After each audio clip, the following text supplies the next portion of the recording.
নমস্কাৰ এই মুহূৰ্তত জনাইছো অসমৰ প্ৰত্যেকগৰাকী জনসাধাৰণৰ বাবে কেইবাটাও গুৰুত্বপূৰ্ণ খবৰ। আজি হৈছে 15 জুন। আজিৰ দিনটোতে অসমৰ লগতে ভাৰতবৰ্ষৰ বিভিন্ন প্ৰান্তৰ পৰা কেইবাটাও গুৰুত্বপূৰ্ণ খবৰ যুগুত কৰা হৈছে।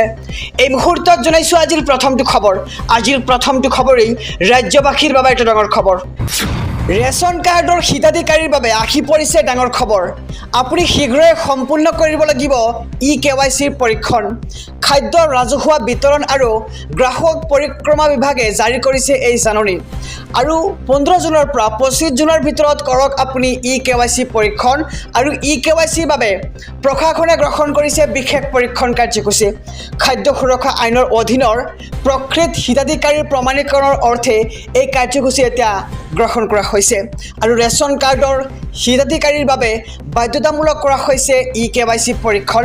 আৰু ৰেচন কাৰ্ডৰ জৰিয়তে নিয়মীয়াকৈ বিনামূলীয়া চাউল পাবৰ বাবে শীঘ্ৰে কৰক আপুনি KYC পৰীক্ষণ। আৰু আপুনি কেনেকৈ কৰিব ৰেচন কাৰ্ডৰ বাবে KYC এটা সৰু প্ৰক্ৰিয়া। আপুনি এই প্ৰক্ৰিয়া সম্পূৰ্ণ কৰি আপুনি ৰেচন কাৰ্ডৰ বাবে KYC পৰীক্ষণ সম্পূৰ্ণ কৰিব পাৰিব।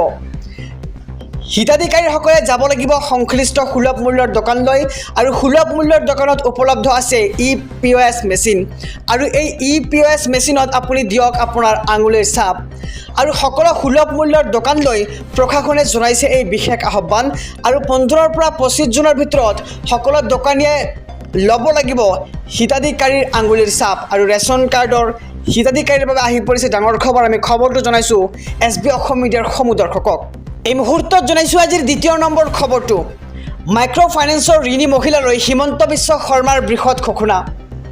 50,000 টকা পৰ্যন্ত ঋণ লোৱা মহিলাৰ ঋণ মাফ কৰিব এইবাৰ চৰকাৰে। আৰু আগষ্ট মাহত ৰূপায়ণ কৰা হ'ব এই অভিলাষী আঁচনি। বেংকৰ ঋণ মাফ কৰি মহিলাক দিয়া হ'ব NOC।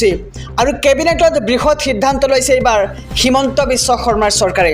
আৰু ইতিমধ্যেই 25,000 টকা পৰ্যন্ত ঋণ লোৱা মহিলাৰো ঋণ মাফ কৰি দিছে চৰকাৰে। আৰু মাইক্ৰ' ফাইনেন্সৰ ঋণী মহিলালৈ হিমন্ত বিশ্ব শৰ্মাৰ বৃহৎ ঘোষণা। 50,000 টকা পৰ্যন্ত ঋণ লোৱা মহিলাৰ ঋণ মাফ কৰি দিব এইবাৰ চৰকাৰে। এই মুহূৰ্তত জনাইছোঁ আজিৰ তৃতীয় নম্বৰ খবৰটো। দেশৰ সাধাৰণ জনতালৈ এক সকাহৰ খবৰ। কিয়নো এইবাৰ ঔষধৰ মূল্যক লৈ চৰকাৰৰ এক ডাঙৰ সিদ্ধান্ত।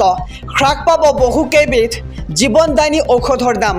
আৰু 54 বিধকৈ ঔষধৰ দাম হ্ৰাস কৰাৰ সিদ্ধান্ত এইবাৰ চৰকাৰৰ। কমিব ডায়েবেটিছ, বৃক্ক, হৃদ আৰু এণ্টিবায়'টিক ঔষধৰ দাম। লগতে হ্ৰাস পাব ভিটামিন D আৰু কাণৰ ঔষধৰ দামো। নেশ্যনেল ফাৰ্মাচিউটিকেল প্ৰাইচিং অথৰিটিৰ এই গুৰুত্বপূৰ্ণ বৈঠক। আৰু এই বৈঠকত ঔষধৰ দামৰ ক্ষেত্ৰত এক গুৰুত্বপূৰ্ণ সিদ্ধান্ত গ্ৰহণ কৰা হৈছে। আৰু ইয়াৰ পূৰ্বে হ্ৰাস পাইছিল 41 বিধকৈ জীৱনদায়িনী ঔষধৰ দাম। আৰু দেশৰ সাধাৰণ জনতাৰ বাবে এক সকাহৰ খবৰ, কিয়নো এইবাৰ 54 বিধকৈ দাম হ্ৰাস পাব জীৱনদায়িনী ঔষধৰ। এই মুহূৰ্তত জনাইছোঁ আজিৰ চতুৰ্থ নম্বৰ খবৰটো। PM কিষাণ আঁচনিৰ ধন লাভ কৰা কৃষক লৈ ভাল খবৰ। কিয়নো আৰু 3 দিনৰ পিছতেই কৃষকৰ একাউণ্টত সোমাব 2,000 টকা। আৰু এই ধন পাবলৈ কৃষকসকলে কৰিব লাগিব এটা বিশেষ কাম, অন্যথা আপুনি নাপাব কৃষক সন্মান নিধিৰ ধন।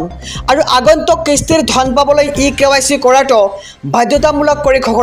বাধ্যতামূলক বুলি ঘোষণা কৰিছে চৰকাৰে। আৰু PM কিষাণ এপৰ জৰিয়তে আপুনি কৰিব পাৰিব KYCৰ কামসমূহ।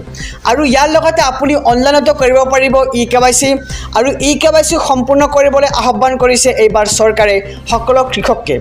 আৰু PM কিষাণৰ হেল্পলাইন নম্বৰটো হৈছে 155261। আপোনাৰ যিকোনো সমস্যাৰ সন্মুখীন হ'লে আপুনি এই নম্বৰত ফোনযোগে তথ্য জানিব পাৰে। আৰু 01124300606 নম্বৰতে ফোন কৰি আপুনি অধিক তথ্য জানিব পাৰে। আৰু 3 দিনৰ পিছতেই কৃষকৰ একাউণ্টত সোমাব 2,000 টকা। আৰু এই ধন পাবলৈ আপুনি এটা বিশেষ কাম কৰিব লাগিব। কামটো হৈছে আপুনি KYC সম্পূৰ্ণ কৰিলেহে লাভ কৰিব PM কিষাণ আঁচনিৰ এই 2,000 টকা। ৰাজ্যৰ কেইবাখনো জিলাৰ বাবে বতৰ বিজ্ঞান কেন্দ্ৰৰ এলাৰ্ট। প্ৰান্তে প্ৰান্তে আজিৰ দিনটোত নেৰানেপেৰা পৰা বৰষুণৰ সম্ভাৱনা। আৰু 2 এঠাইত বৰষুণৰ লগতে পৰিব পাৰে বজ্ৰ। ইতিমধ্যে ভিন্ন প্ৰান্তত নিশাৰে পৰা ধাৰাসাৰ বৰষুণ হোৱা দেখিবলৈ পোৱা গৈছে। আৰু বিশেষকৈ 12খন জিলাত নেৰানেপেৰা পৰা বৰষুণৰ পূৰ্ণ সম্ভাৱনা। ধুবুৰী, কোকৰাঝাৰৰ বাবে জাৰি কৰা হৈছে অৰেঞ্জ এলাৰ্ট। লগতে ধুবুৰী, কোকৰাঝাৰ ধুবুৰী কোকৰাঝাৰৰ বাবে জাৰি কৰা হৈছে অৰেঞ্জ এলাৰ্ট আৰু ইয়াৰ লগতে চিৰাং বাক্সা বৰপেটা বঙাইগাঁৱৰ বাবে য়েল্লো এলাৰ্ট জাৰি কৰিছে আঞ্চলিক বতৰ বিজ্ঞান কেন্দ্ৰই আৰু শোণিতপুৰ বিশ্বনাথ ধেমাজিৰ বাবেও জাৰি কৰা হৈছে য়েল্লো এলাৰ্ট আৰু ডিব্ৰুগড় আৰু তিনিচুকীয়াৰ বাবেও জাৰি কৰা হৈছে য়েল্লো এলাৰ্ট আৰু ৰাজ্যৰ কেইবাখনো জিলাৰ বাবে বতৰ বিজ্ঞান কেন্দ্ৰৰ এলাৰ্ট প্ৰান্তে আজিৰ দিনটোত নেৰানেপেৰা পৰা বৰষুণৰ সম্ভাৱনা আৰু দুই এঠাইত বৰষুণৰ লগতে পৰিব পাৰে বজ্ৰ।